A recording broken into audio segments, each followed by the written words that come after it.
want. I'm not recording this for YouTube or anything, so should be funsies.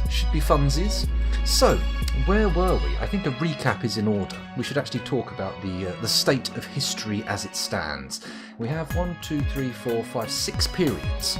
Now, we begin the world history with the period of the golden age of the nobles, and in this period we have an already extant civilization running on a noble house system. So we have kings, queens, lords, dukes, duchesses, etc., and these houses basically control the power politics of the world as it stands.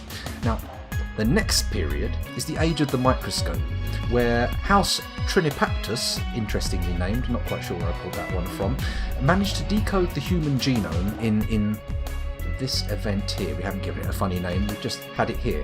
Now, this basically means that the world moves from what I would consider sort of a 17th century technology, a sort of Barry Lyndon period kind of world, and advances are made in biology alone. They don't have the same sort of physics and chemistry knowledge that was developed in this time for us, and they go off on a different path. Instead of land, nobles load over technological advancement. That's right, maximum overexposure. They, instead of having like a territory to defend, they'll have intellectual property. Sort of a strange fusing of sort of modern kind of IP ideas and copyright law with a sort of feudal system. Is it feudal though? I'm not thinking it's kind of I've described it as a feudal system, but I see it as kind of more of a, I don't know, sort of like a merchant house could rise up. It's not all hereditary. You're only as noble as you have means to perpetuate your nobility, if you see what I mean. But we'll flesh that out as things go on. Anyway, the next period is the Spreadening, which is a point at which a different house, House Zool, managed to invent a fungal network, a kind of a hive mind information propagation system and a computing system. So they kind of invent computers in a different way than was in the real world. And whereas through the main age of the microscope, through the period of the microscope, House Trinipaptus have controlled biological technology and have managed to maintain a stranglehold on the ability to modify creatures and change themselves. Now that House Zool has appeared and created fungal computing, we have a situation where this technology becomes available to everybody. And suddenly, although House Trinipaptus kind of have the head start on using it and thinking about it, suddenly everybody has access to this technology, and all the houses, all the nobles can start modifying themselves and their servants as they see fit.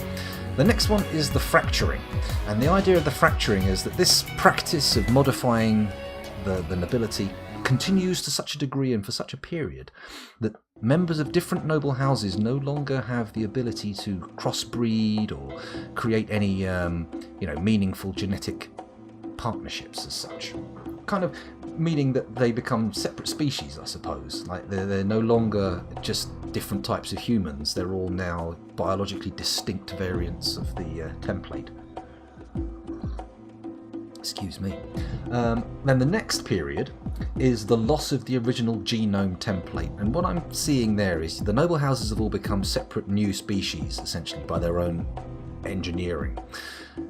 And the general peasantry and the lower orders of humanity, although they're around in the period of the fracturing as humans, slowly as they are modified for commercial purposes, or as they're subjected to extreme poverty and die out because they don't have access to the same advantages that people with the bioengineering have, over this period the original human genome template is completely lost, and nobody has bothered to keep a record of original humans, or maybe if they did, it's been destroyed, and all of the original human beings have been either mutated or engineered away from the original template, and now there is no going back. There is no record of what happened before or what humanity was. The next period is the Great Incubation, and now this is a period in which a new species arrives in Ascendance and sets up a new civilization, because what we're missing here is the grand theme of this history is a downward parabola, starting with a civilization, going through an apocalyptic collapse period, and then coming back out with a new civilization. Now this new civilization we've decided is going to be dragon people, and so whichever house has chosen the dragon as its heraldic symbol, or its main direction of biological engineering, this is the house that's going to end up being the new human, as it were. And the period of the Great Incubation is the period in which their new civilization is cradled and incubated. So maybe they're the last people left on Earth, kind of thing, wandering around, wondering what to do, and they decide, no, there's these old ruins of previous histories and civilizations. We can get to this again. We can get to this, which of course is what happens in the period called the Flight of the Dragons. So there we go, that's the history as it stands. Let's take a quick look at the palette, make sure we're not missing out on any of the stuff that we said. What did we say? We said no to traditional fantasy races and no to magic. It's all going to be science-ish, sciencey based. We also have, on the yes column, dragons. Well, we've got dragons in there. Apocalypse, it's there, but only in the background at the moment. There's no actual solid facts or information created about that yet.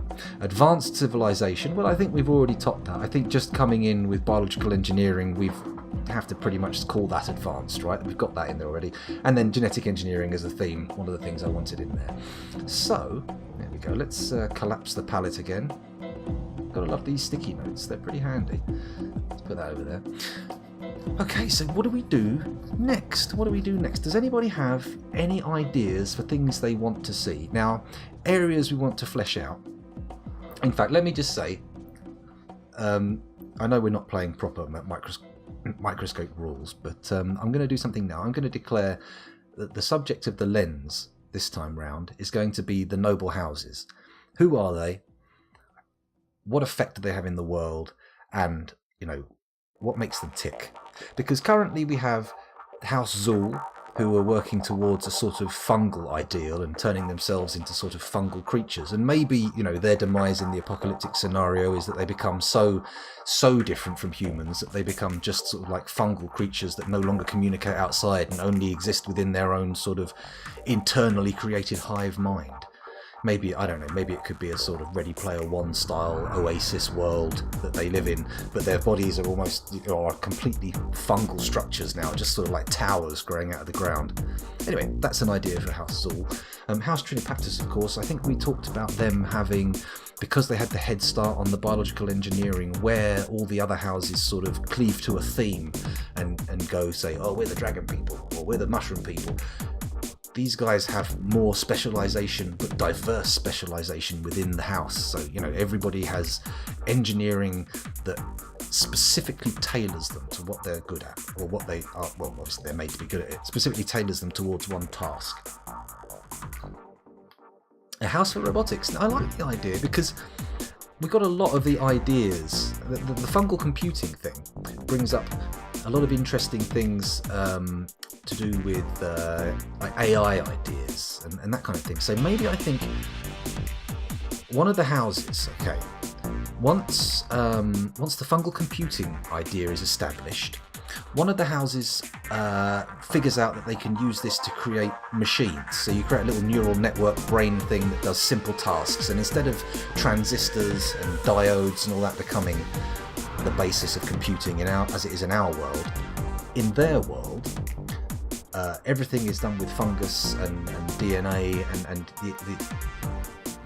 the wiring of things is all organic and biological. So you can take that, and then with this communication network, you can create engineered things. So we have sort of like maybe they start by small cybernetic implants, so they figure out how to, so instead of just biologically creating a new eye like the other houses, they create an interface between machines and start augmenting themselves that way. And they have a slightly different technological trajectory to everybody else, because everybody else has gone for this kind of wet technology. They're suddenly looking at silicon for the first time, which would be like well, it's not totally arse about face to the way we did it. We've kind of got biology and evolution down before computing, so I suppose it's sort of the same order of occurrences as in our world, but slightly different. Or maybe not. Maybe, I mean, I don't know. What are we talking when we say robotics? Are we thinking Ghost in the Shell robotics? Or are we thinking in more of a sort of steampunky robotics even? I mean, maybe, you know, what power sources are we looking at here? Because I feel like electricity is late in the game for these people. I reckon they figure out fungal computing before they figure out electricity. That's just the way I'm seeing it. I'm seeing, like, you know, all the advances we've made, all the tools and devices that we have, instead of, you know, being created through engineering and hard materials. Mech suits. No, that kind of works for me. So, you know, rather than, you know, taking the carapace idea of a beetle, they or maybe the mech thing is a kind of take it in a sort of insectoid direction, a bit Guyver, but you know what I mean. So, like, it's like an actually engineered, created carapace of metal. So it's like an actual bug shell, but created using materials that have been deposited through the same technique that beetle shells are made, but instead of having the regular materials, they've got sort of titanium alloy composites and stuff like that. I think that could work. Yeah, biomimetic engineering is, I believe, the term. So, okay. So we have a house who have like a kind of mechanistic bent towards them, and maybe they're kind of because they're going for the fungal computing insectoid crossover thing, maybe we could have them have some kind of hive behaviour. Maybe they're moving towards a hive mind instead of the humanity they once had. I mean, what's the purpose of their augmentation? Why are they doing this? Well, maybe it's just so that they can step in and out. Maybe they feel uncomfortable with the idea of altering their actual genome like the other houses are doing. And they decide that they're going to make creations that they sort of wear like clothing. So that's the mech suit aspect taken. So maybe this house has a kind of obsession with maintaining the purity of the genome, and it's them who are trying to stop the period of the loss of the original genome template. They foresee it coming, and they've got the idea that they don't want it to happen. But of course, doesn't work out that way, because we've already written into history that the original genome is gone. Oh my goodness, the music finished. Maybe I should restart that. Do we start with the Chinese restaurant music again? I don't see why not. Let's just leave it playing in the background. Nice and quiet. Nice and quiet like. Okay, so this new house, this new mechanistic, insectoid, fungally computed house, what do we know about them? Where do they fit into this? What can I do? I think an event is good. Okay, no, now actually, here's an idea. The reason they want to make these mechanistic suits, and they use this insect technology, is that they're the first house to be interested in the exploration of space. Okay, so these are essentially environment suits to keep them alive in any kind of circumstance, and they don't have to die out or be defeated for the original genome template to be lost. They could just leave. They could just sort of go, well, Earth has changed, or this world has changed, let's just head off into space. So maybe during the fracturing, okay, here's an event. One of the houses has an exodus to the moon or something. I mean, we haven't established the actual state of the world we're on, have we? We haven't actually said, is there more than one moon? I mean, I'm kind of being analogous to human civilization, but we don't have to stick to it. We don't have to be wedded to reality.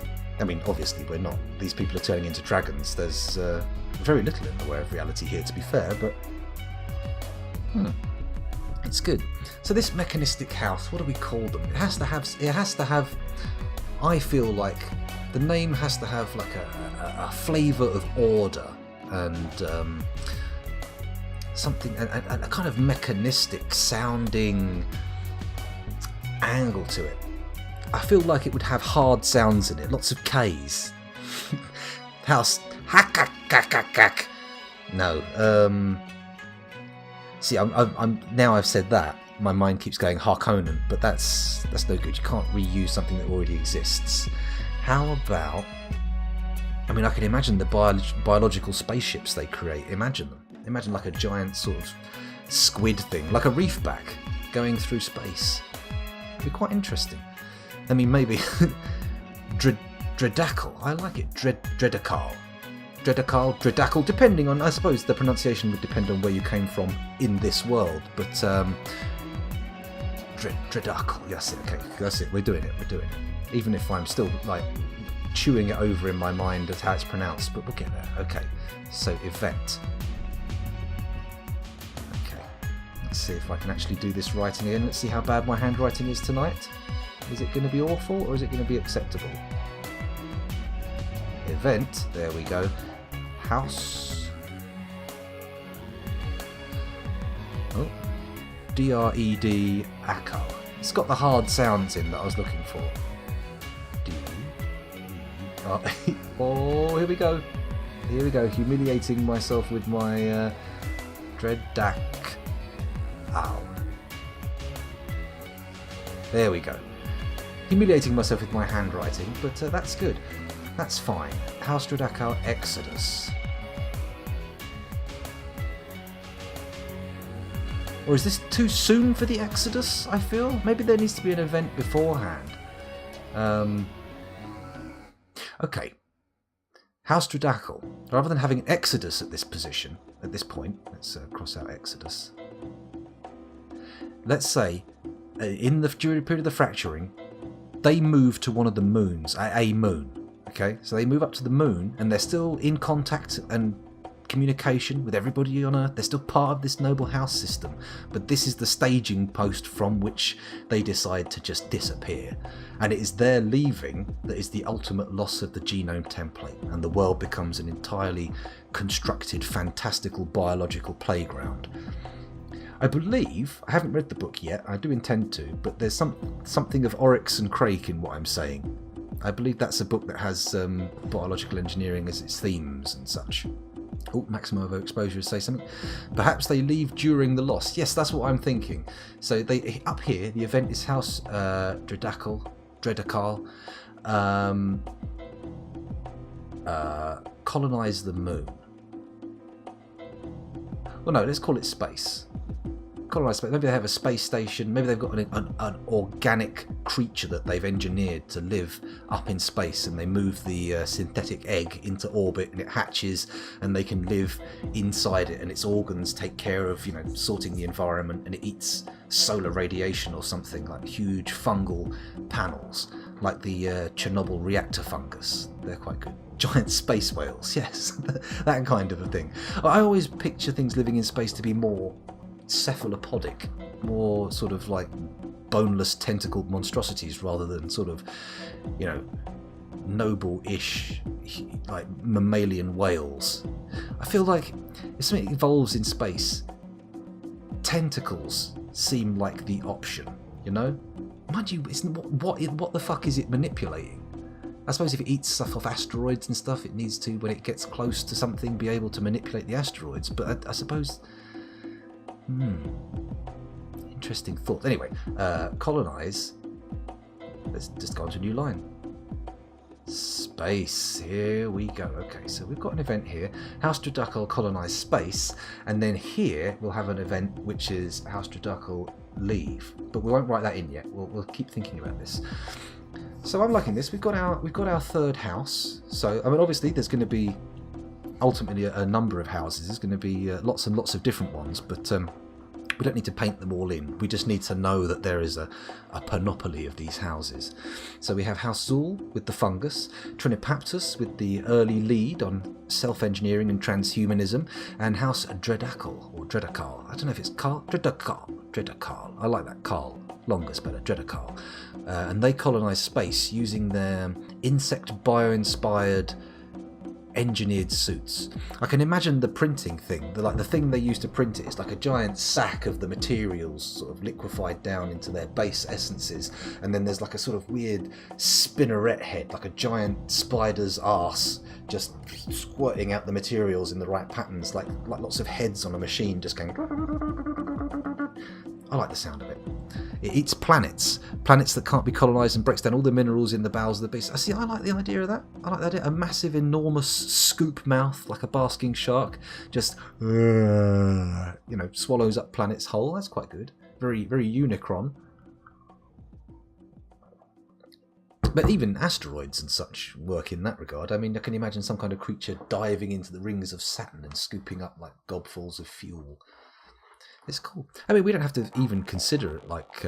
I mean, maybe it's dependent on the passengers on board to process its food. Maybe they have to do intermediate steps to keep the thing alive.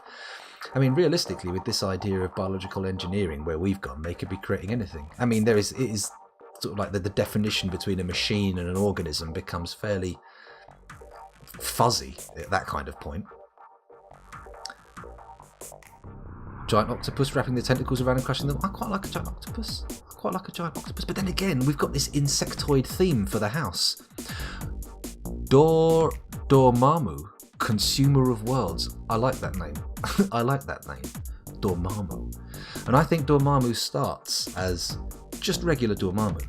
Nobody considers this consumer of worlds angle until later on when they realise, oh shit, we need more fuel. We're going to have to start. Or no, maybe it's... Because it needs to be... I don't know how big. Because to swallow whole planets is pretty intense. I prefer the idea of sort of latching onto a planet and kind of maybe sort of like just slowly consuming it over time. And those that you don't actually stay at, you just sort of land on, and there's these huge sort of sucker marks on the surface that look like craters and these gouges from the beak. That's kind of cool. The name is from Doctor Strange. Oh, I have seen the film, but I'm not familiar with the lore and the depth that would have allowed me to get that reference. Good name though. Good name. Maybe we need to change it. Just a little bit so it's not too obvious, so nobody walks in off the street, so to speak, sees my post-it notes and goes, oh, that's a bit derivative, isn't it? Taking stuff from Marvel. Or maybe they wouldn't be quite so dismissive, or indeed twitchy. I was a little bit twitchy of me, wasn't it? Maybe we call him Dormammu. Doraemon? No, that's a real thing, isn't it? That's an object. Anyway, so we've got House Dredacal, House Dredacal, that's better. I've got to remember the second way is the best. House Dredacal, they colonise space and they start creating... So the colonisation starts with just base exploration. They invent a means to get off the surface, great big like balloon sacks that sort of float up to the edge of the atmosphere, and then maybe there's like a sort of a coiled spore flinging mechanism that they sit inside, and it just, as it gets to the surface of the atmosphere, they breach out into the void, and then it goes and just pushes them out into orbit, and then they have like little spore or pheromone blasters, like little jets that move them around in space, I think. The main villain, the one who is... Oh, I know the one. Dormammu. I can see it. We'll do it. We'll do Dormammu. I like it. At first glance, it sounds like a little Spanish language education for children, cow. But then you realise, oh no, that's a darker name. And it's a little bit more pronounceable than anything that might have come from the Lovecraft mythos, which I'm always tempted to delve into. I'm trying to avoid it right now, because I feel like we've got something taking shape that doesn't need cosmic horror. And I think the way it's going, where humanity is becoming this fractured group of different, essentially mythical beasts, I don't feel like cosmic horror really has a place here. I feel like it's, it's a world is our oyster kind of cosmos, not a oh my god, the mind-numbing terror kind of affair. I think the music's working quite well, isn't it? It's not the worst. Reverse udders. They just come down and sort of swallow up a big bit of the surface and start just sucking out the vital essences. Oh, hello PT Dell, thank you very much for the subscription. Much appreciated. And that's 3 months in a row. Oh my god. You have made it to the 3rd stage. This isn't even my final form. Yum, yum, yum. Okay, so where are we now? I got distracted a little bit.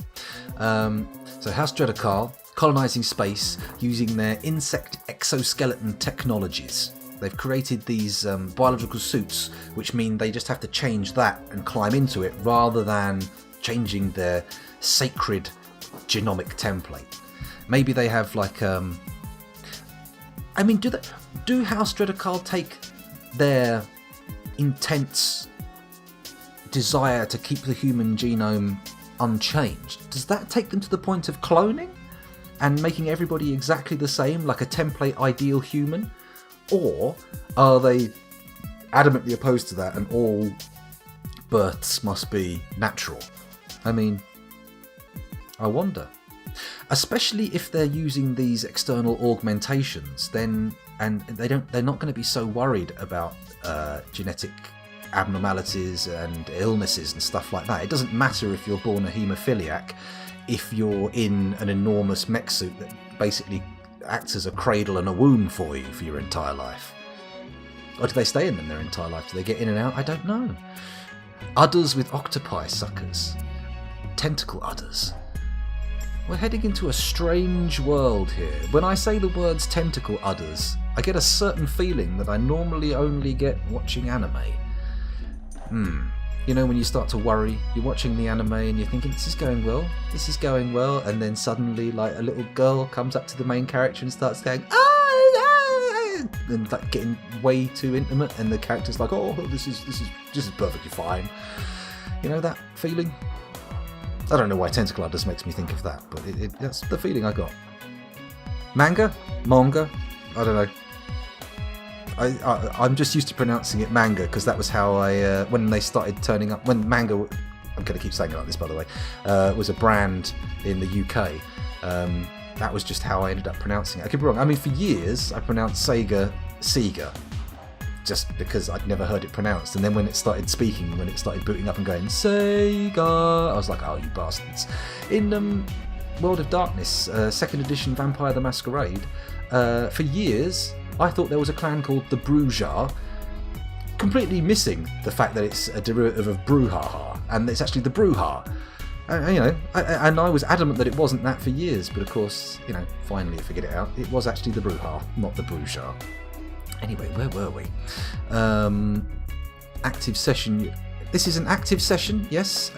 It's not planning. This is a sort of a bastardization of the game Microscope. If you hang around long enough, I'll put the link to the guy who makes it, and if you want to buy a copy, you can. It's the principal idea of the game is instead of doing a role-playing scenario where you play characters and run through a narrative, you're creating a world and a history, and you do it by creating periods, which are large segments of time with a kind of thematic arc over them, events within those periods, which are just things that happen, like specific occurrences, and then within those you have scenes which you can role play out to figure out the answer to a question. Each scene you pose a question and then you do a little role play thing to figure out the answer to that question, and that goes into the timeline. But yeah, you just play through and build up. Normally, you'd have 3 people minimum, and you'd take it in turns to each be the lens and set the theme of the round, and everyone goes around and does bits and bobs. But as it is now, I'm just sort of spitballing. People are chucking in ideas, and we're meshing it all together, and we've created an interesting little world. The current focus of this session is the noble houses. Now, some of them will exist in the golden age of nobles, which is sort of kind of analogous to our sort of 1700s period. Golden age of sail kind of thing, East India Trading Company. I'm not entirely sure of these dates, by the way. I'm sort of just giving you an idea. Tricorn hats, Pirates of the Caribbean sort of level of technology. That's what we're thinking there. Hang on a second. Oh, I wouldn't say I'm building a story just yet, Maximum, but we're getting there. It's working. Epitome. I always said epitome, and then I realised it was epitome. In fact, I thought they were different words. I thought epitome was a different word from epitome. So, It just goes to show language is a funny old beast. It mucks around. Okay, so yeah, there you go. Start with the broad strokes and fill in the details later. And the good thing about this is nothing is fixed. So if you can create a character and kill them off, and it doesn't matter, because if you want to add something about that character that changes things later down the line, you can. The only rule really is you can't directly go in opposition of something that's already been said. You can't undo anything that's already been put in the timeline. But you can build things, or you can change what they mean in context by adding events either side, kind of thing. So you could have an event, let's say in the modern world, the Kennedy assassination. You can have that event take place, and you can talk about what happened in it. But you can also then, either end of it, you could like create a conspiracy theory idea that is a true historical fact in this world, and that changes the dynamic of what this whole bit in the middle means. And you can always put periods between periods and stuff like that. So it's nothing is fixed in position. It's kind of a nebulous. We're not giving any year or time span or anything like that. It's just named time periods. Anyway, chat's getting away from me. I better catch up again. Hold on a sec. Insectoid race has these mechs. Maybe the whole idea of organic interface applies to them too, like wiring the suits into their body. Well, that's what I'm thinking. Are they plugged in like it's the Matrix, and their human like essence in the middle? Like when they're born, they're placed in like a little cradle thing, and then that cradle thing gets stuff added onto it and is expanded out? Or do they get out of the suits and muck around?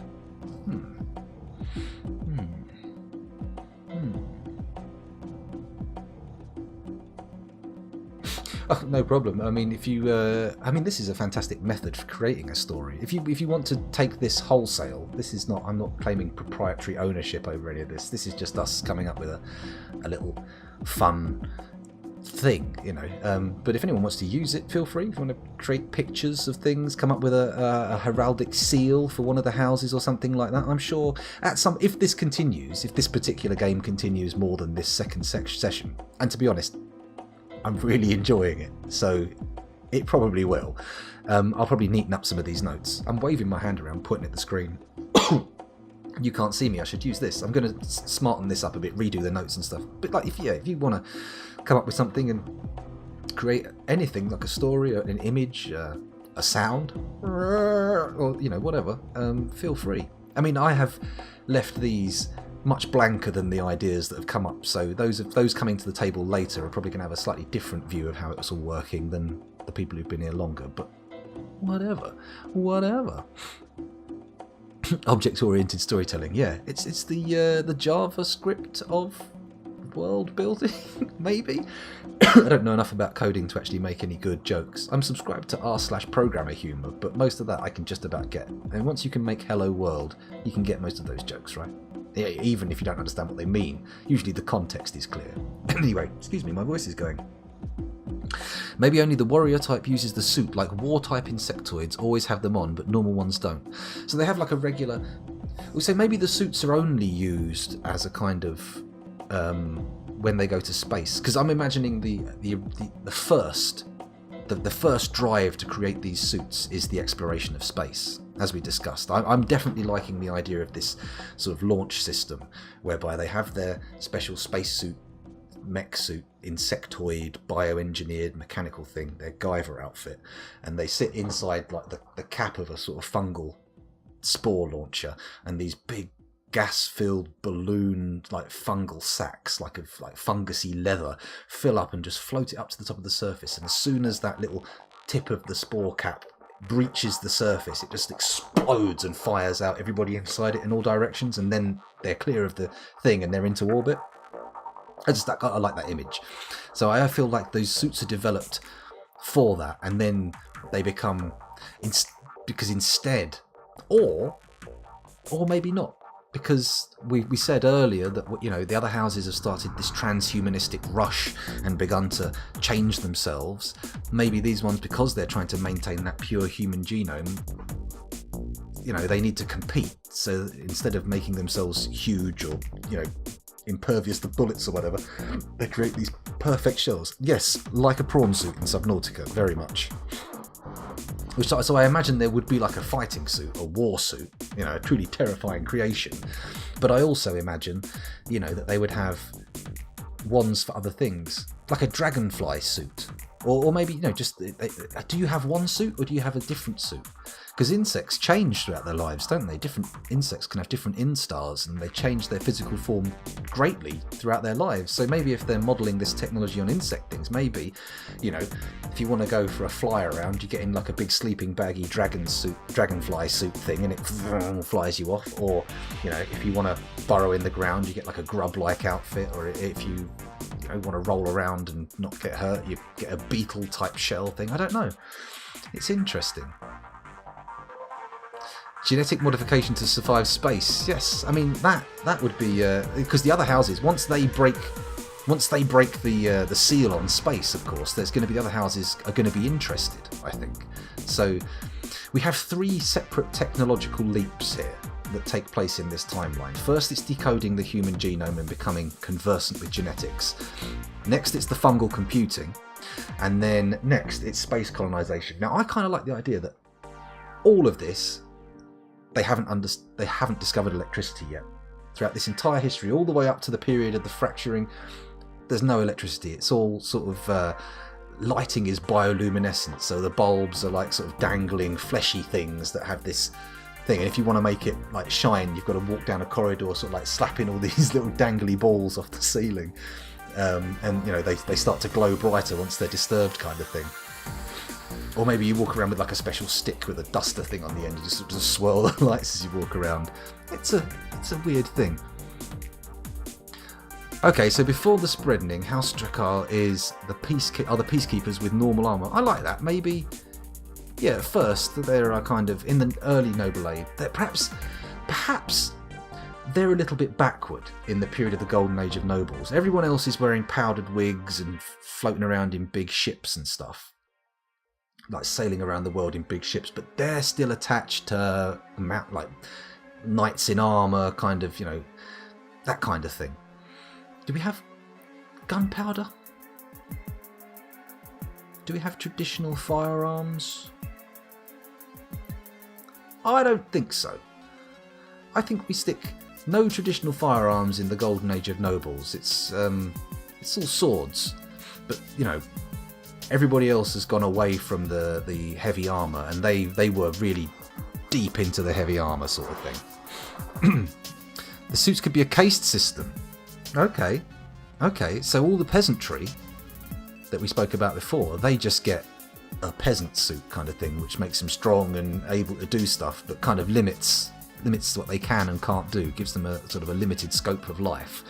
But everybody else gets a sort of thing based on their rank. I kind of like that. I like the idea that within the House Drakkar there's a caste system. That's good.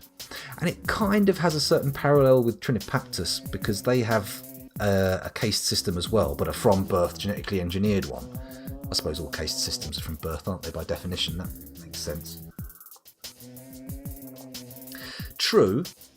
So Drakkar is more mech-related than the dragon type dudes, are more organic, like humans, but hugely modified with additions like wings. Yes, Runner Spark. That's what I'm seeing. So the Drakkar, they have like these insectoid biomechanical suits that are sort of printed using materials, and they're super powerful and strong, but essentially inside is a human being.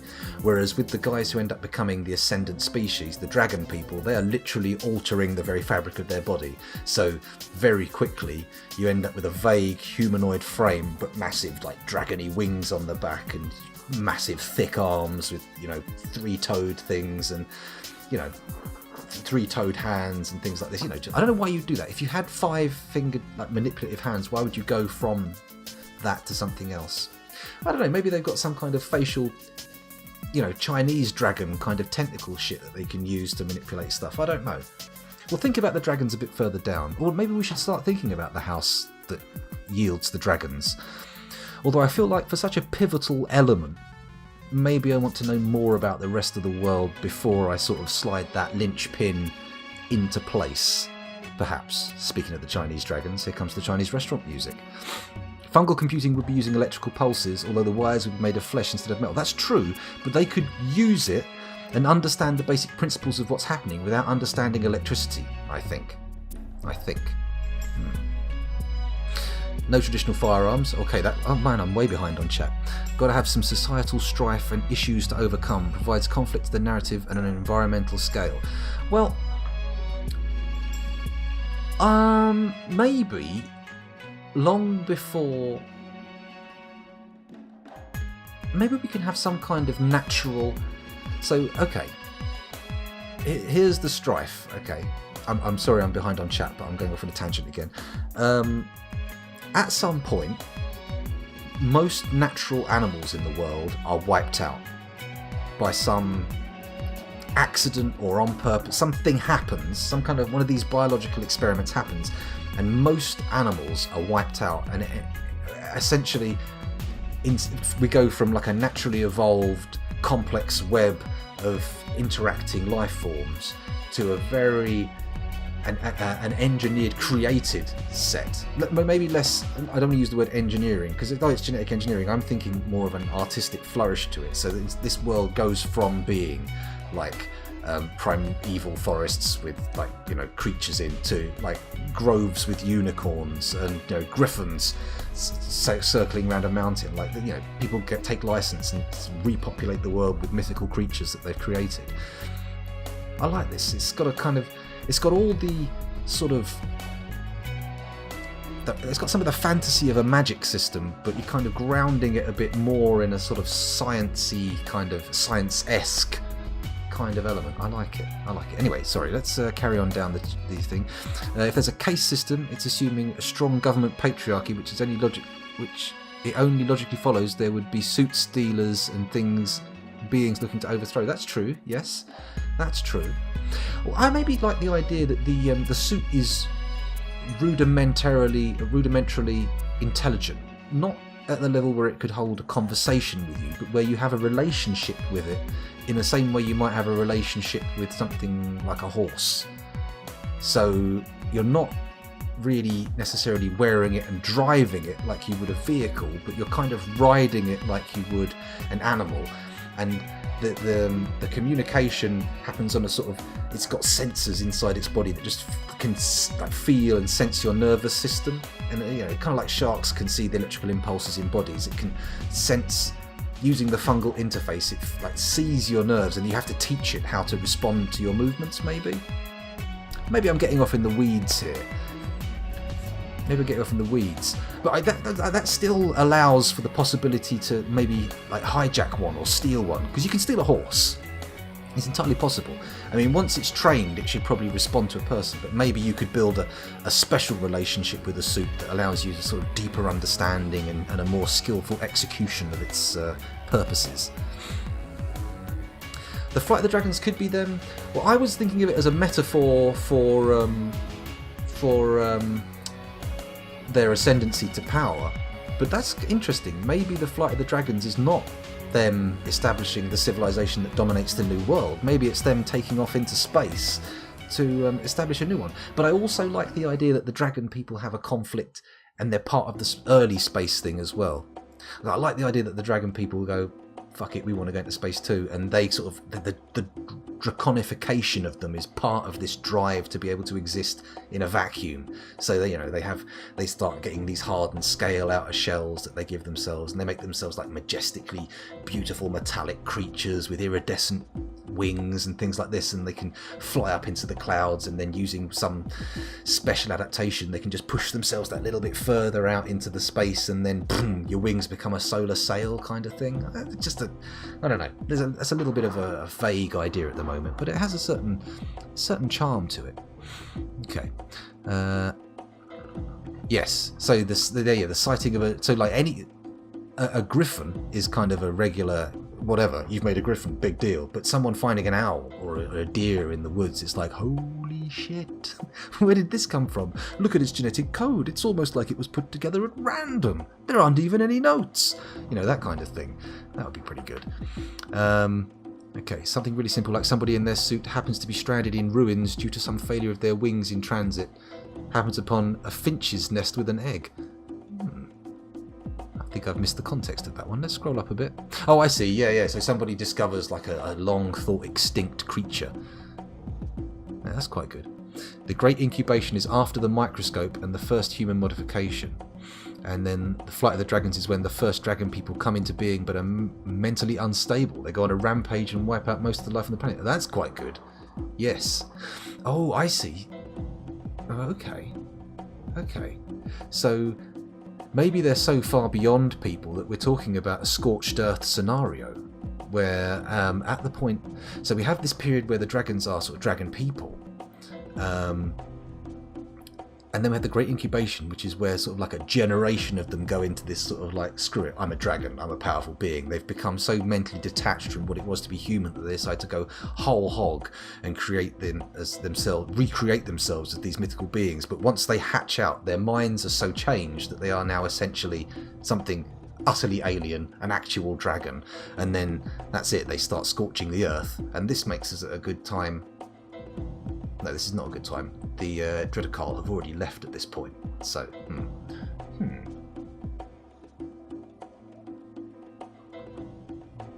There you go.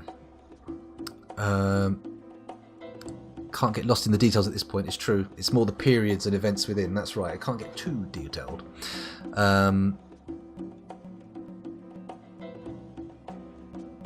Bonding or imprinting with suits. So suit stealers / dealers would still be a conflict device even if the case system stands. Yes. So I reckon like a suit, you know, you can have a relationship with a suit, but equally somebody can break that, and some suits are more suitable for just, you know, maybe there's a beginner suit to learn how to pilot it. Before you ever train your own suit, you get in a beginner's pilot suit that's been ridden by thousands upon thousands of learners, and it's a really sort of gentle suit to get established in. But then as you get more accomplished and more confident in your moves, you get moved up to more responsive, almost like dangerous for an amateur to wear suit, the kind of suit that might bolt. You know, you try and do a little jump to get up onto a little ledge and the suit goes and stampedes off and up into the air and you're flying through the ceiling going kind of thing. Maybe it seems like a nice idea. I like it. Much as I like the idea of mentally unstable dragon people, I'm not making enough notes, am I? I'm not making anywhere near enough notes. But if we all collectively attempt to remember what's going on, I'm sure we can cobble together some bits in the Discord and then have something to show next time. Because this is getting messy. Nothing wrong with that, but it's good. It does kind of replace the roleplay at the standard microscope, but PTDO, it's well worth a look up on. I tell you what, there's a series of people playing it properly. The Yogscast guys, I'm going to post a link to it because I've just really been enjoying it. So bear with me 1 second. Crackers and cheese, you can see my... Oh my goodness. Oh no, I'm being exposed. Oh, people can see my... Oh. Let's go back to the home screen. I feel nude, naked. Go back to the home screen there. Bonk. There we go. I'm just going to quickly find the link so I can send that off. So you guys can go and watch people playing it properly, rather than how I am, which is just a sort of a rough variation on the theme. This is episode 8, but I'm pretty sure you'll be able to link back to the first episode. Go away. I don't want to listen to your advert. This is embarrassing. There you go. That's episode 8 of the series, but that's good. This is not going on YouTube. I have not recorded any of this. It's all off into the ether, as 'twere. I mean, the VOD will still be on the thing. If you want to clip the VOD or anything, you can. I've got no problem with that, but god damn it, I'm going to need different transitions if this continues. So where are we going? Offhand, do you think this format could be implemented as like a program, a framework or something? Well, yes. I think what would be nice is you could do it as a, like a way of displaying, because I'm just doing this on regular desktop post-its. There's sticky notes from Windows 10. But if you could have periods, events nested within periods, and then scenes nested within events, and then be able to sort of annotate those, that would be nice. But I don't know if you mean actually systematize, as in random generation tables and all that kind of whole hog create a world system, or systematize the game, which is kind of what I was thinking, which would be handy. This is going to get out of hand pretty quickly. I mean, already anyone walking in off the street, this metaphorical street I keep talking about, is going to look at this and go, what the fuck is going on? How colonized space, or ES, you know, they're going to see this and think it's a myth. It's a myth. I should start recording these. Well, I'll if the first one's still on, I'll export it to YouTube and I'll drop a link for you, and we can sort it out. But if it's deleted, then there's not much I can do. It was only Saturday, wasn't it? So it's unlikely to have completely been removed. I won't look just yet. Remind me at the end if I'm still awake enough or whatever, and we'll look on the VODs and I'll see if I can get it. But let's return to the thoughts for a second. Yes, all of my stuff gets automatically saved on Twitch for a couple of weeks, maybe. Like the standard, whatever the standard storage length of a VOD is, it stays on there. If I don't highlight it or export it to YouTube, it disappears after the standard time frame. Whereas the stuff I upload on YouTube is actually locally recorded on my computer normally, and in much higher resolution than the stream is. So, you know, if you feel like you want to watch me play Dark Souls 3 in 1080p 60 frames a second, that's an option. You can do that on YouTube, just not on Twitch. Not on the old Twitch. It's just periods, events, scenes. Well, there's also the palette. Let me show you the palette, which is where one of the first things you do. The book lays out like a turn system and you know, order of play and stuff like that. But shite. When you start, you do a palette and you have a yes and a no column, and people just put in the ideas that they want to exclude and the ideas that they want to promote. Now, something being in the yes column doesn't mean you're going to use it. It's just like an inspiration kind of pool. Although we've pretty much used everything in our yes column, but the no is a hard no, so you can't have any of the stuff that goes in a no column. So it can, like at the beginning, you can really shape quite a lot if you, because this was mostly me and a couple of suggestions from Bergendorf and Maximum Overexposure. But in a normal game, you sort of go around the table one by one, adding things here, and there's an order of play. I think everybody gets at least 2 that they put in. As soon as one person doesn't want to put anything else in, you do one more round and then you stop. Anyway, that's enough of that. I think I've given that enough of a confused explanation. I suggest you buy the book. I should really just go and get the link, shouldn't I? That would make a lot of sense. But there you go. I think it's like $9.99 for the PDF of the rule book. And then for a bit more you get a physical copy and a thing. But it's a very slender volume. We're talking 70 odd pages. It's not a big book. But, you know, as an idea, it's genius. I really think as it has a potential to be a very long-lived game. You could play this a lot. And I find it a lot more accessible than actual tabletop role-playing games like D&D, World of Darkness, whatever. It's something you don't have to do any preparation for. You can all just sit around a table and go, yeah, let's do it, let's play now. It's all good stuff. Oh my goodness, we have a new person in, Cassandra Queen. Welcome to the stream, thank you for joining us.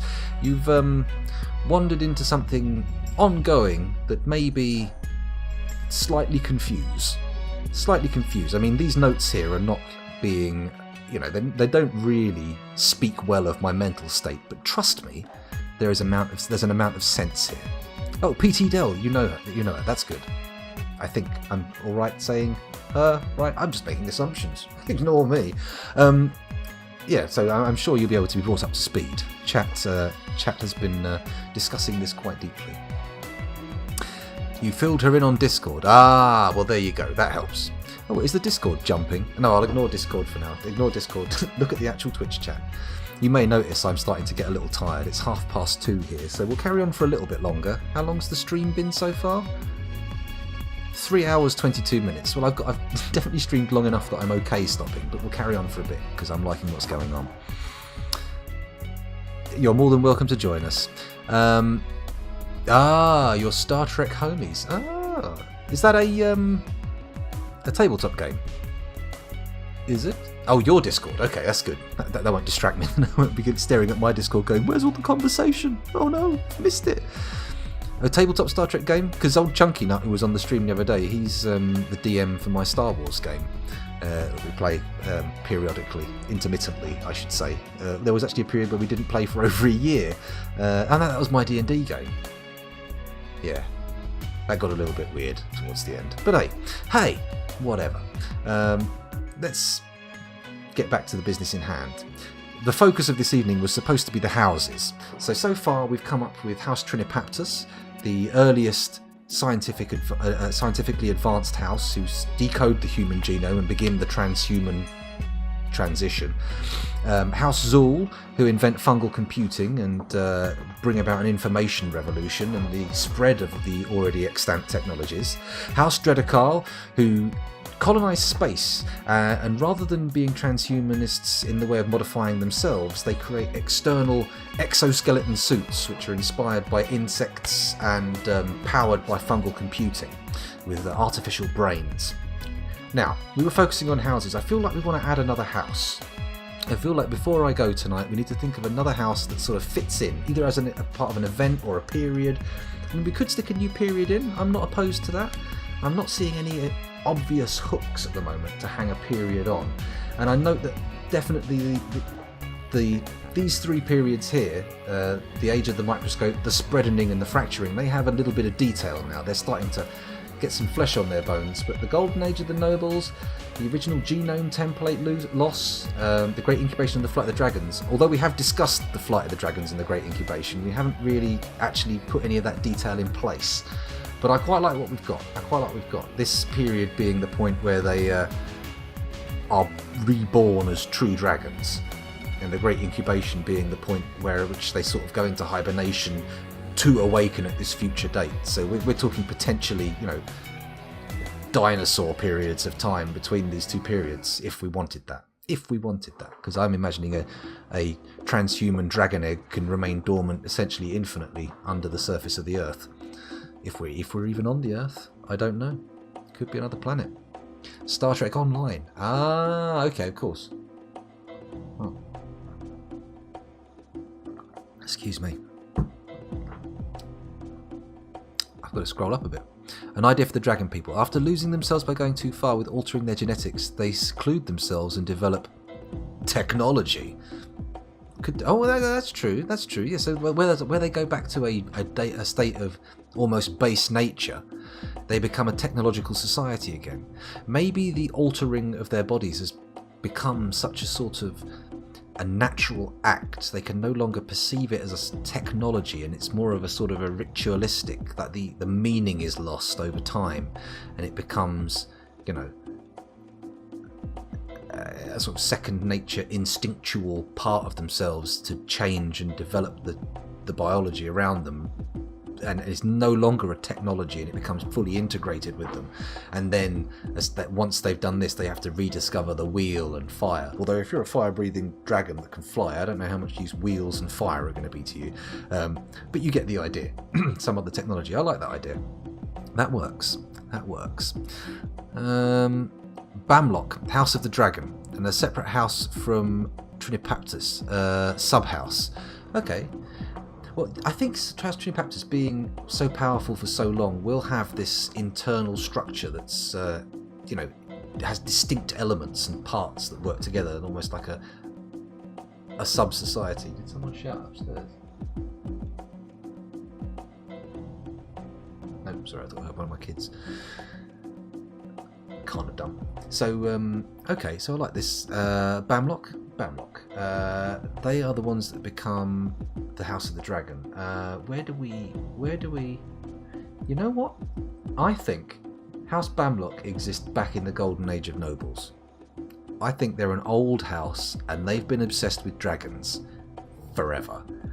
And they've got some kind of mythology about their house where they're descended from some kind of dragon slayer who took the blood of the dragon into himself, kind of thing. They've got some kind of Daenerys Targaryen fetishization going on. They're all like, oh no, I'm totally a dragon, man. Oh yeah, really. And then when it becomes possible during the spreadening, then that's when it really takes hold. So maybe in the period of the Golden Age of Nobles, we have an event that causes the establishment of this house. They slay the last dragon, causing the golden age. Oh my god. That's the mythology for sure. Whether it's factually true is yet to be determined, I think, but I like it. I like it. We're going to put a new event in. Let's take this one over here. Oh, are you ready for my sketchy handwriting again? You ready for a truly diabolical... Oh, go away, Windows key. Leave me alone. Stop it. There we go. Okay, so event. Oh, come on, give me the control. Here we go. Right, so we write in, event. House. What was the name again? Bamlock.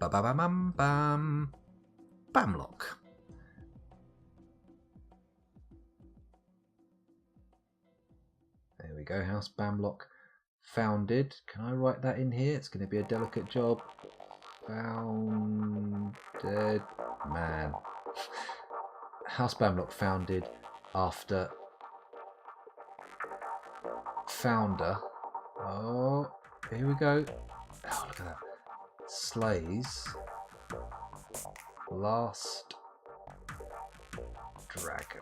There we go. Oh, a nice cyclical thing. So the last dragon is killed. We have the golden age of the nobles, the age of the microscope, the fracturing. Then we have the sort of the lost original genome template, which leads to this downward apocalyptic spiral, ending with the great incubation. Or maybe this is at the very nadir of the apocalyptic spiral. Actually, this doesn't have to be near the end, just because we've got it near the end at the moment. It could be moved around in time. And then the flight of the dragons is when the dragons become ascendant again, and after this house Bamlock have genetically altered themselves to become the inheritors of the draconic throne. I like it. By Friday, if I have any spare time, I'll look at the VODs and try to piece together a timeline and post it to Discord. Thank you, that would be much appreciated. It'd be very good. So far it's just been the last half of the last Subnautical stream and this one. Hopefully the VOD should be in there. We'll see what happens. Maybe they took the blood of the dragon and infused themselves with it to gain its power. I like that idea of that mythology. The thing about different species of dragon, Bergendorf, I think it's more than that. Every dragon is a unique individual creature. At the core of it will be what used to be a human being, that over millennia, because I see that most of these, once this transhuman revolution comes, the nobles effectively become immortal, and they're no longer dying like everybody else is. So, they're getting killed, sure, they're having accidents, they're dying, but they're not dying like everybody else is. They're living significantly long times, and if they're careful, basically forever. And so each of these dragons used to be a human being, but over centuries, millennia, has changed more and more and more, until eventually they get to this final great incubation where they feel they've, as a group, come to the point where they will reborn as true dragons, like enormous, great big creatures, rather than something reasonably close to a human size. We're talking, mythic scale beasts, something like a tower block on its side with wings, kind of thing. And that's my vision of where that was sort of headed. I'm not a dragon for me is not a high fantasy race. When I say fantasy race is not allowed, I mean more base, like elves, dwarves, that kind of thing. I just wanted to avoid. I was kind of steer us away from the Shadowrun pitfall. I didn't want to sort of go into a thing and then start recreating Shadowrun here and there, and so I figured take those off the table. Whereas a dragon, I think, is more of a mythical beast, which I would allow, because I kind of like that idea that don't have the traditional fantasy core races as such, and everything is biologically engineered into being what it is, but they go towards these sort of mythical creature shapes because of the archetypes in the mind of their creators, if you see what I mean. So it makes sense for someone who has the legend of the griffin in their mind to create a griffin. Whether that was a real creature or not, they are making it real through their technology. Did that make sense? I think that made a bit of sense, didn't it? So more than there's different species of dragons, there are a plethora of unique dragons. So each one has created themselves over time, essentially. I think. It's more of a titular. They are dragons. I'm imagining them as genetically engineered creations, sort of like self-guided mutation. It's not evolution. One creature alone cannot evolve unless they, you know what I mean. But so they are. They're aiming towards an archetypal idea of a dragon. So maybe they don't remember what an actual dragon was like. Maybe a dragon is a metaphor. Maybe it's something like a dinosaur, or maybe it's literally like a sort of figurative tale that is told, and they have over the years come to make it a literal interpretation that it was a dragon. But the creatures that they end up becoming are their idea of a dragon. So in reality, it probably won't be the same thing that was killed. But there's a nice sort of, narrative symmetry there. It's a nice big story circle that comes around. And story circles are apparently a good thing. They're a handy structure. Anyway, where did I go? So we've got House Bamlock. They're going to be the dragons eventually. So this house comes all the way from the Golden Age of the Nobles and survives all the way through to the Flight of the Dragons. House Trinipaptus, we don't know how they end, but they are going to be a powerful player. I think maybe early on nobody takes House Bamlock seriously, and all the sort of dragon stuff is taken with a bit of a look what they're doing, they've all gone nuts kind of attitude, until the first time one of them sort of like flies out into space and uses their solar sail wings and does some crazy they start realizing, oh, actually they've made a pretty powerful form of themselves there. Exactly, yes. So yeah, I would imagine those archetypes do exist. The white dragon, the chromatic dragon, the metallic dragons, those things exist. But don't think of them as a creature that is born a red dragon or a creature that is born a white dragon. Think of it as a creature that has become this dragon, and they are an embodiment of the archetype of that. That's how it works, rather than, in my mind at least. I imagine dragons not really breeding. Like, if you want to, they don't breed. They can create another dragon, or maybe they can, begin the process for turning another creature into a dragon. But dragons aren't born. They create each other. Or themselves. Kind of like an ascension to a state of godhood or something, maybe? Or maybe not. So, we didn't outlaw time travel. Oh no, don't report us, we'll get banned. Come on, PT Dell. Play fair. Don't get me Twitch banned. We didn't outlaw time travel, so for mind breakingness, how about the endgame period? Bamlock go back in time and are the dragons that their ancestors killed? I don't mind that as a symmetry. It has a kind of nice... It does have a nice resonance to it. But it also creates an enormous sort of weird time loop scenario. Oh my goodness. Sorry, the implications in my mind are buzzing around. I'm finding it hard to... I like it thematically, but I think mechanically it has some issues that will need to be ironed first. Maybe not ironed out, but at least smoothed a bit so they just look like wrinkles rather than, problems. Well, time travel's all good. Oh, yes, it is like Dark Souls, where the dragon is a metaphysical status.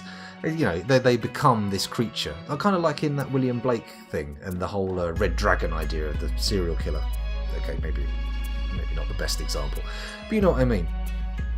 Time loops can be complicated. Well, that's the thing. I mean, once you've started using time travel, this stops becoming the creation of a timeline and becomes a sort of time skein, a wave, a woven net of time. So maybe we'll try that on another game. We'll let this one play through because I feel like this is maturing in a nice direction, and maybe I quite like the idea of using time travel as a central theme as well, because it can make things, it'd be a bit of a mind fuck, but I think it'd be fun to play with that idea. I'm already thinking about the next game. Stop it, scoundrel. Come on, let's play this one. Play this one.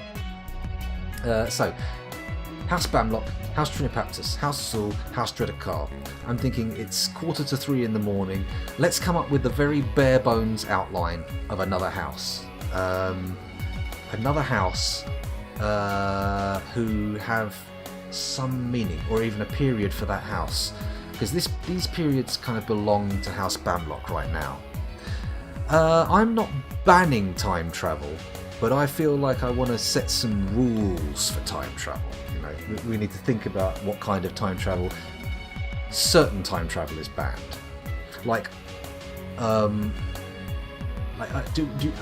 because once you start introducing time travel, you start having to address concepts like causality, and once you have to address concepts like that, then you are making a de facto statement as about whether there is free will or not in this world, which is kind of deeper than I want to go philosophically into the story.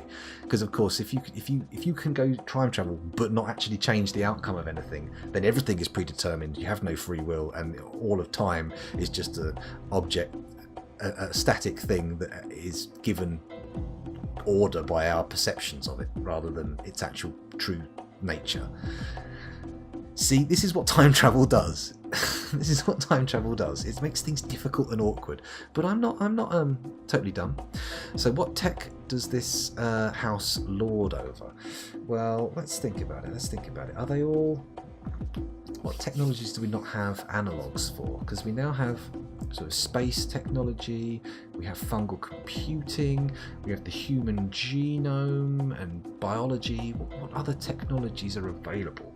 Or even fantastical technologies that we can't construct ourselves, maybe.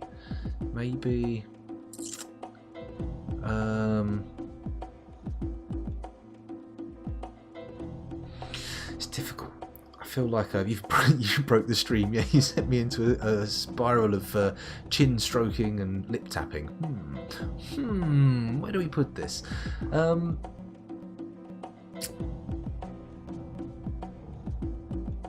This music is relaxing me too much now.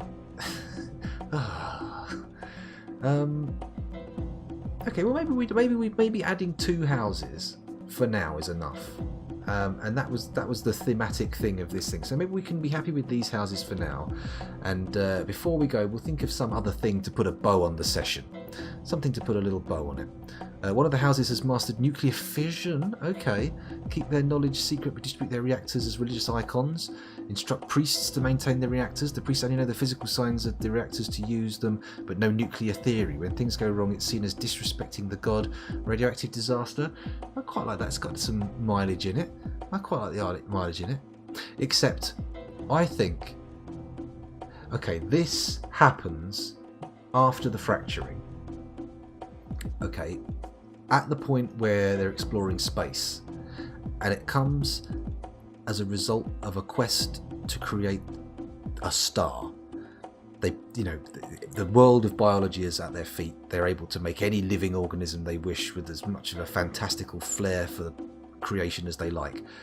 But a star or a rock, suddenly they start looking at these things and going, I cannot, what am I supposed to do with this? I can't, much as I can create a secretion that will set hard as rock, I can't create a rock. A block of granite is beyond me. I can't create this star that sits in the heavens and, burns eternal. What is it? How does it work? And so the house becomes obsessed with the inanimate. Oh, maybe even, okay.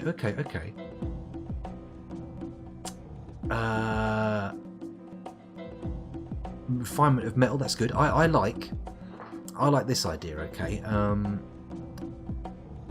They have a sort of an animistic tradition, so they assign spirits to everything. So every biological creation they consider to have some form of spirit, but they also consider, like in Japan, in Shinto, they also consider objects to have spirits of their own as well. And so this leads them to look at the star, and once they're in space, they're looking at the stars and thinking, now we see what it truly is rather than a pinprick of light. We think this thing must have a powerful kind of spiritual presence, and then that's where the religious thing comes from.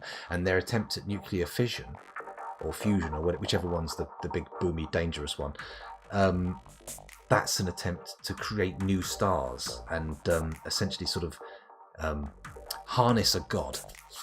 How does that sound? I think that has a certain ring to it. Maybe. Stolen from Isaac Asimov, but it works. It's also in Wasteland, I believe, the computer game that I bought and never completed because it was so bloody hard. Okay, so yeah, they have this little animist tradition that has a sort of Shintoist vibe. Are there any other countries that have animist religions that are sort of like in the developed world as opposed to sort of, like a more, I don't want to use the word primitive, less industrialized society? This is an irrelevant question. This is about the real world. Okay, so this new house, they'll need placing in time, and I think we place them before the loss of the original genome template, after the period of the fracturing.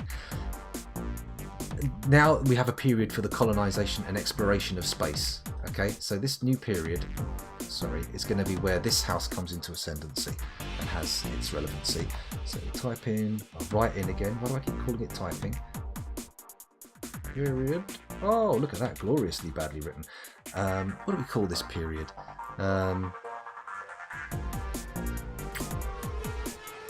solar spread. They spread out across their solar system. Or they gain access to their solar system at least.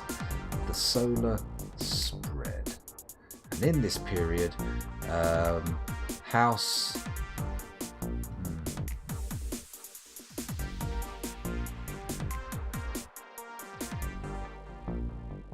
Oh, I suppose, yeah, Northern Americans, the Native Americans, there's an animist tradition there as well. That's true. Is it MN Michigan? Or Montana? I suppose it could be Maryland.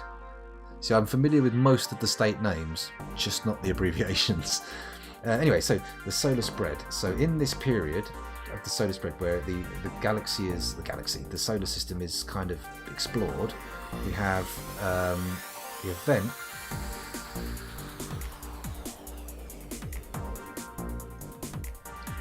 house Minnesota. Okay, that's good. Now I know. I can't believe it's not solar butter. Solar margarine. Yeah, I nearly got there. There must be. There's Mississippi still. I missed Mississippi, and no, there isn't another M1. I don't think. What do I know? I don't know all the names of the states. I'll tell you what I don't know as well. I don't know the names of all the counties in the UK. I know the one where I live. Well, sort of, I'm on the border of Kent and London, so it's kind of nebulous. It's a bit weird actually. Anyway, the solar spread. So house event. House. Without looking at chat, I'm going to say Funita. Let's give it a kind of vaguely Japanese ring to it, just as a nod to the Shinto element. House Funita, harness star power. Harness. Oh God! Look at my handwriting. Star power. Star power. There we go. Okay, so we haven't added a huge amount, but I think the development of the idea of House Dreadakal was quite epic. I mean, they're now, although on paper, or digital paper at least, they don't have that much detail on them. They are a little bit more fleshed out than either of these two. In fact, this one as well. I mean, this one's going to have the grandest epic scope in the entire thing, but at the moment they're very bare bone. But that's really my fault. I suggested that was a good idea to do. Didn't I? Didn't I now? Right, let's have a quick chat check to make sure I haven't missed anything. The main temple of their religion is within an icosahedron. I think that works. That works. They could have like a massive, great big thing, and in the middle, like a Maine. Of course, Maine. I'm a Stephen King fan. I should have remembered Maine. Like in the centre of the icosahedron is like an actual ongoing reaction, like a tiny star, like an infant star burning with just barely the right amount of material. I quite like the idea of that. Hawkeye from MASH. Oh, I didn't know he was from Maine. I always think of Bangor because it sounds like somewhere in the UK. So it definitely sounds more like a UK name than a United States one, to me at least. Anyway, I think of lobster.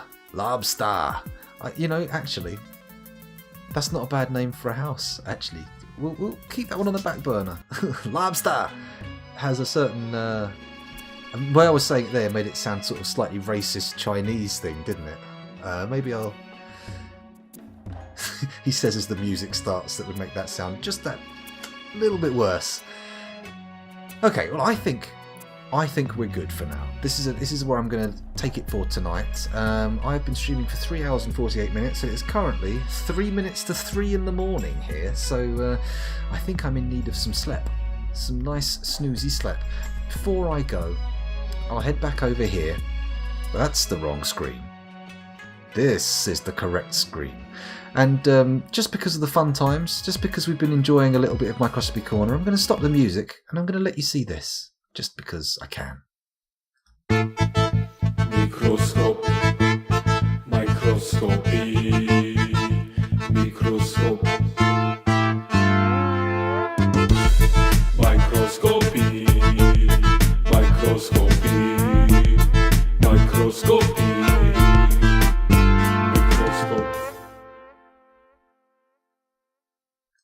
There you go. Not strictly speaking relevant, but it's a funny old world, isn't it? Funny how you have these things lying around that have use elsewhere. It's very odd. Anyway, where was I? I should say thank you to everybody. Has anyone else turned up and been around before have I missed anyone coming in to chat? I don't think I have. Oh, good. I do. Oh, when I get my new job, I'm going to buy that new microscope, aren't I? We'll see loads of little tiny bugs under the microscope. It's going to be great. It's going to be bloody brilliant. Anyway, before I go, what have I got to say? Of course, if you live in Washington, near Tacoma, check out Tacoma Games. They're well worth a visit. I presume they sent me a mug, which makes them seem like decent people. So, I'm going to recommend you visit their store and buy stuff. Don't just visit. Go buy a copy of Microscope. That was it. I needed to find the link to Microscope so people can have a little look-see. If I just Google Microscope game and then click there, that's the website for the game. You can have a look-see at that. Earlier on I put a link to the people playing it on YouTube. That's a good series. I've been enjoying that. They play it for funsies, a good old giggle. Right, is there anything else I need to say? I suppose I could go through all of the normal stuff. Like and subscribe. That's YouTube. If you've got a Twitch, a Amazon Prime subscription, that includes a free Twitch subscription that if you feel like it, you could throw my way. Feel free to throw it someone else's way, though. I'm quite happy the way I am. I don't need financial encouragement to continue streaming. I'm going to continue streaming. But, if people do start showering me with gold, maybe it will increase the quantity and, dare I say it, quality of the streams. Who knows? I mean, I don't really see any avenues for improving the quality. I'm not saying it's perfect. I'm just saying I'm not sure what I could do to make it better. But you see what I mean. Also, there are, of course, if you actually want to get something for giving money to me, there's t-shirts. You can have a look at those. I should probably put the link in the chat. Boom, there you go. Do not feel compelled. Have a little look at them. If you like them, feel free. But I am not feeding my family off the back of these, so it doesn't matter too much to me. If you want to be sharp looking and let people know that you watch the stream, that's cool. But don't feel any pressure. Let's turn those t-shirts off again. Too much crude, crass, bloody commercialism, isn't it? It's awful. So vulgar. Ooh, disgusting. I think that's it. Have I got anything else to say? No. I'm hoping before I go back to work to do a few more impromptu streams during the week. So keep your eyes out. Maybe you'll catch me on an off-schedule day and we'll see what happens. Other than that, I'm very tired now, so thank you very much for watching. It's been a genuine pleasure streaming for you, and hopefully our paths again will cross someday. What? Our paths will cross again someday. We'll meet again. Don't know where, don't know when, but I know we'll meet again some sunny day. Fucking hell. Bye-bye.